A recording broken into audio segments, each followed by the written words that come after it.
আজকে আমাদের সাথে আরেকজন নতুন অতিথি আছে, দেখতে পাচ্ছেন। ওর নাম হচ্ছে আহনাফ। 4 মাস বয়স, তার মধ্যে 2 মাস আমি ট্রিটমেন্ট করেছি, প্রায় 59 দিন, একদিন কম আছে আর কি। ওর সমস্যা নিয়ে আসছিল হলো খুব ছোট্ট একটা সমস্যা, কমন। ওর নর্মাল ডেলিভারি হয়েছিল। তো নর্মাল ডেলিভারি হলে সাধারণত মাথা ধরে যখন ডেলিভারির সময় টান দেয়, তখন এখানে আমাদের দুই পাশে তো একটা মাসেল আছে, নাম হচ্ছে স্টার্নোক্লেইডোমাস্টোয়েড মাসেল। এই মাসেলটার মধ্যে টান খায়, আপনারা জানেন। টান খেয়ে মাসেলটা ছিঁড়ে যায়, ফাইবারগুলো ছিঁড়ে যায়।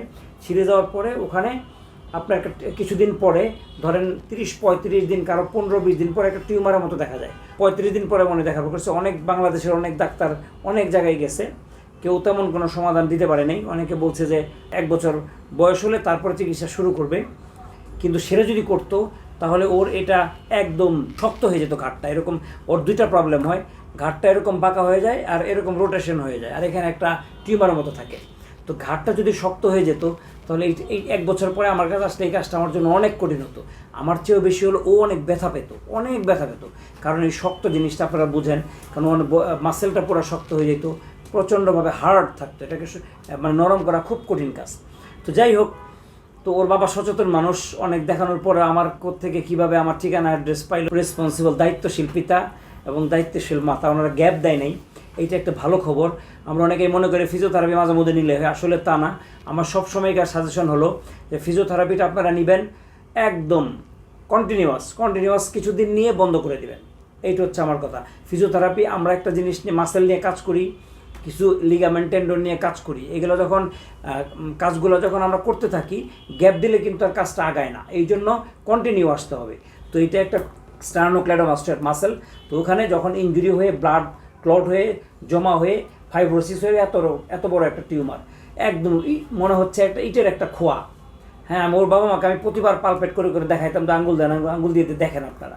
দেখার পর আজকে ওইটা নাই, একদম জিরো। ওইটা ঘাড়ও সোজা রাখে মাশাল্লাহ।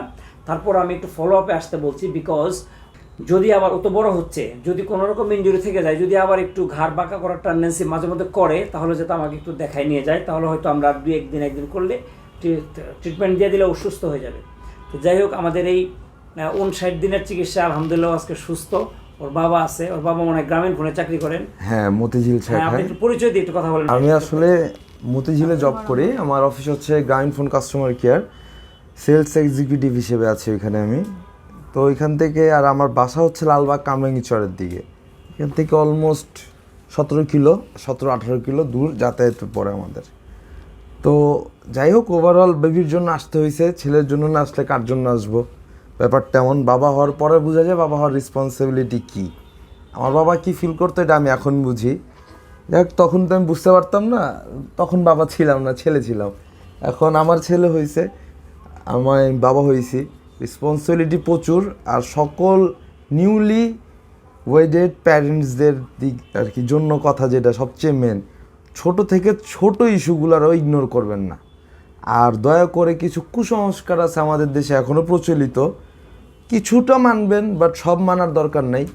একটু বাইরে যেয়ে হলেও, নিজের কমফোর্ট জোনের বাইরে যেয়ে হলেও, বেবির জন্য হলেও একটু ভালো করে খোঁজ খবর নিয়ে ট্রিটমেন্টটা করাবেন।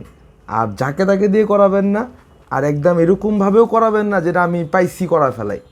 10 জায়গায় আগে যাচাই বাছাই করে তারপর একটা জায়গায় সিলেক্ট করবেন, কারণ এটা বেবি, এটা একবারই বড় হবে, এটা বারবার বড় হবে না। যে মাশাআল্লাহ আমার ছেলের এই যে স্ট্রেইট, যখন নিয়ে আসছি আমার ছেলের ঘাড় ছিল এইরকম নিচের দিকে, ও ঘাড় সোজা করতো না। এখন মাশাআল্লাহ সেই স্ট্রেইটলি ঘাড় উঁচু করে দাঁড়াতে তো পারে না, কেউ ধরে রাখলে দাঁড়ায়, সাপোর্টে বসা শিখতেছে মাত্র। আর আলহামদুলিল্লাহ যে এত তাড়াতাড়ি ওকে সুস্থ করতে পারছি, নিজের কাছে ভালো লাগা যে ওকে কষ্টটা অনুভব হইতে দিলাম না।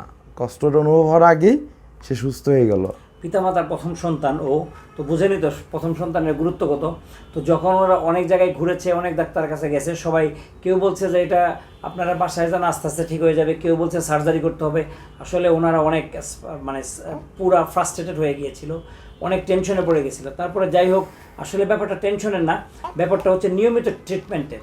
এখানে আমরা একটা মেশিন ব্যবহার করেছি, ফিজিওথেরাপির ইকুইপমেন্ট আর কি, ওইটা ব্যবহার করেছি। আর কিছুদিন ট্রিটমেন্ট করেছি, কিছু হাতে কিছু এক্সারসাইজ দেওয়ার পরে আলহামদুলিল্লাহ ও আজকে সুস্থ। তো তো আপনারা ওর জন্য দোয়া করবেন, আমার জন্য দোয়া করবেন, ওর বাবা মার জন্য দোয়া করবেন। আজকে এই পর্যন্তই, ধন্যবাদ সবাইকে।